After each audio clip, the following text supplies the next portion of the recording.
because of some I guess data or network usage policies in South Korea, Twitch is going to have to cap all streams that are going into and coming out of the networks in South Korea to be capped at 720p, and of course a lower bit rate to go along with that. To reduce the amount of money that they're spending for their data usage on the South Korean infrastructure.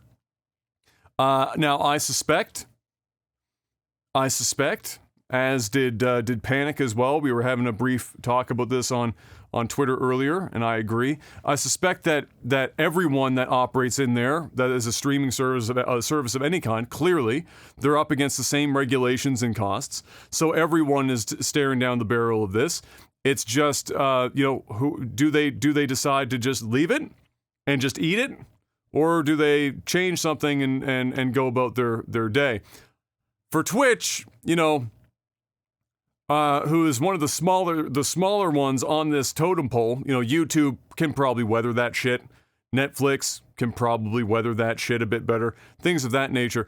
But Twitch, maybe not so much. It's just unfortunate because the way I described it on Twitter is I said, oh, well, shit, unfortunately that means that Twitch's PR team just lost a game of chicken. Who's going to be the one to announce that they're doing this first?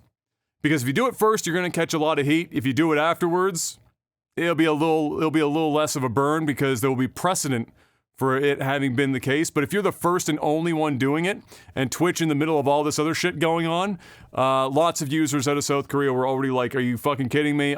Twitch is already on the lower end of the quality spectrum for live streaming services in terms of bit rate allowed and resolutions and things of that nature. Now you're gonna cap me at 720p at 2500. I don't think the Korean side is very big on Twitch though, is it? Well, it's big enough that Twitch is doing something about it. Because if it wasn't big, then they probably wouldn't be doing this, because it wouldn't be hemorrhaging money at a rate that they would be, particularly concerned about it. It's not that clearly. It's not South Korea is the same size of market as the U.S. Obviously, but it has to be big enough that it's a blip on their radar that they are reducing their costs there. And it all lines up with our last statement there. Mr. Dan Clancy.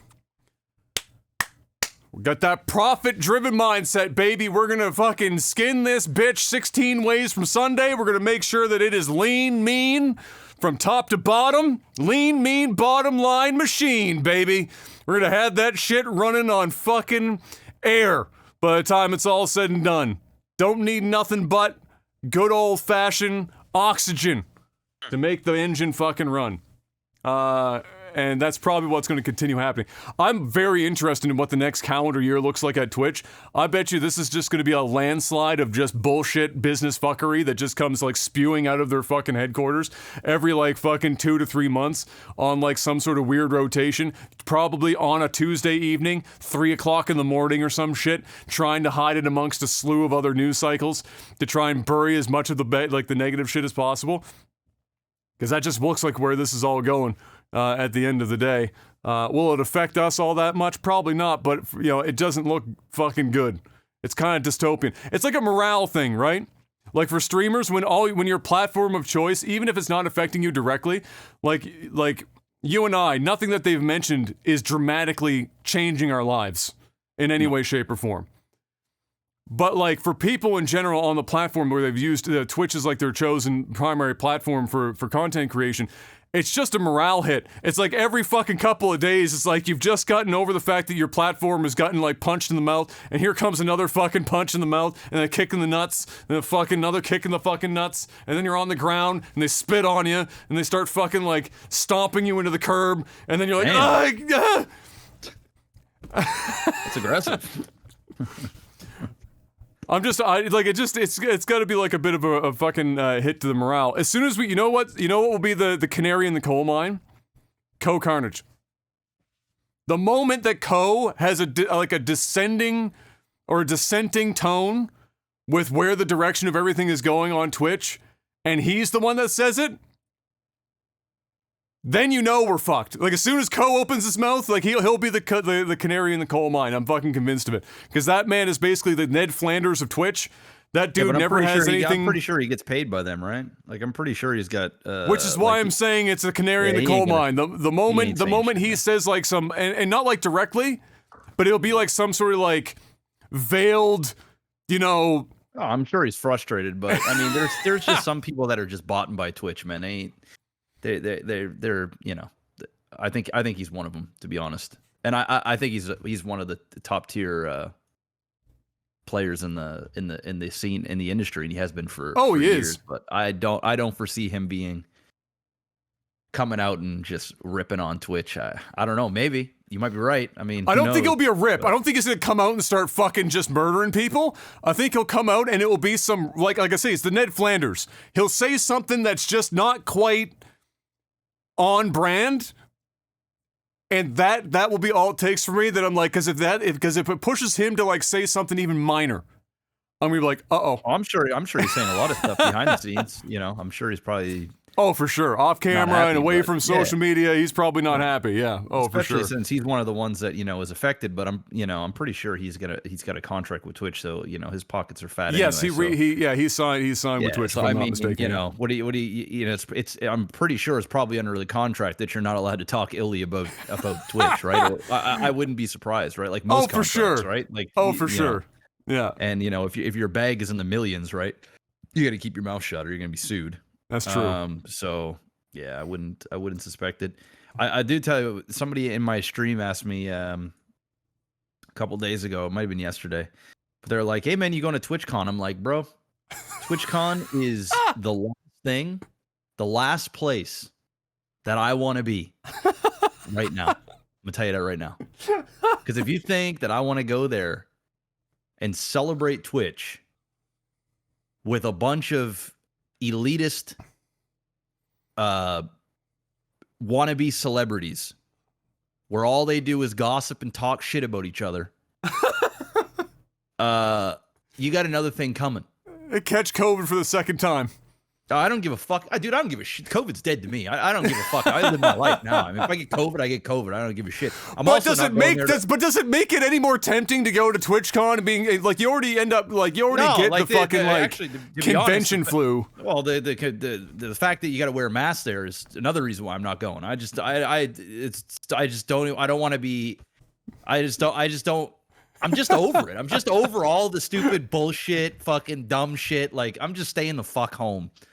As what's his face would say, stay the blazes home. Oh God! Our old premier, stay the blazes home. Stay the blazing home. I'm staying the blazing home.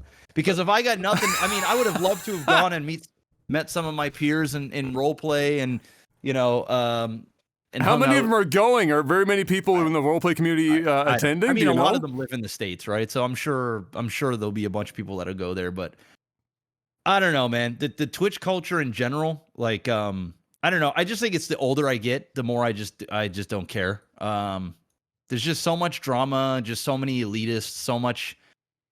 Dude, the drama seems to be getting worse. Am I crazy? Because the drama was kind of like bad back in the day. It's the thing that gets views, man.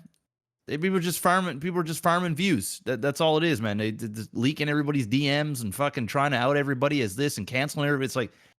It's like, I just don't want to be in that atmosphere. I just stay clear away from that shit. So the answer to the question of the person in my chat, no. I won't be going to TwitchCon. Hell to the motherfucking no. There's nothing about it that seems appealing.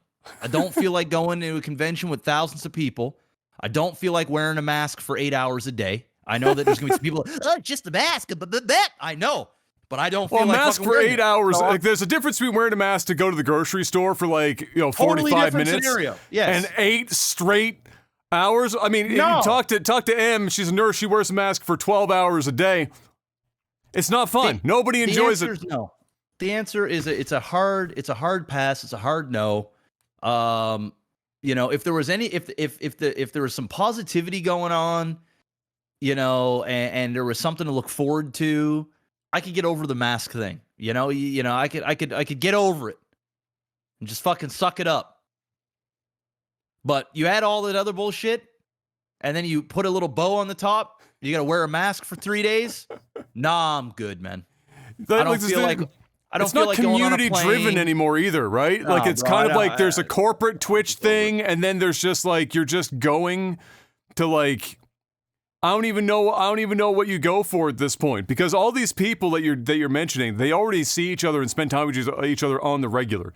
So there's not that many people going for that purpose. I think a lot of it is just big ego strokes. A lot of it is like you know, some people, I mean, you know, you can make the argument. I think some people are still looking for, still looking for some networking. Yeah, I get it. It's not all fucking, I know I'm being very like, you know, cynical, facetious, but like, I don't know. I think as a fan, it might be a fun place to go. Yeah. As a content creator, I'm not sure. Unless I got a role there, you know, I got a job, like I can work, shit's being paid for. But to like spend $5,000 to go to TwitchCon and take basically a week off, just to be around a bunch of people that you don't really want to be around outside of a few that you'd look forward to seeing. No, that ain't it. It's a little tough sell. It's a hard sell for me. It's a little tough sell. It was a tough sell for me back in the day when they first started doing the first couple of TwitchCons, which were much more community driven, convention-y type stuff. Yeah, you went to the early ones.